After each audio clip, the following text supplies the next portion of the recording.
سوريا بلا عقوبات، فرصة تاريخية أمام كل السوريين. أول شيء ألف مبروك. تعرفوا أن سوريا تخضع لحوالي 2879 عقوبة، شملت الحظر التجاري والنفطي وتجميد الأصول المالية وفرض قيود على السفر، وعزلت سوريا عن النظام المالي العالمي.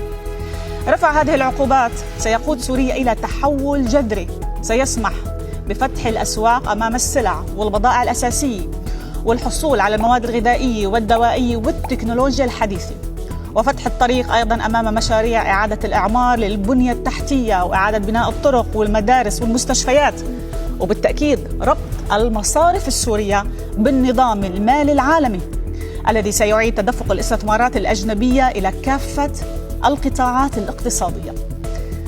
بس نسوا كل ما سبق، لأن النجاح اليوم مرهون بالسوريين الذين عادوا اليوم كما يستحقون ليكونوا محط أنظار ودعم العالم.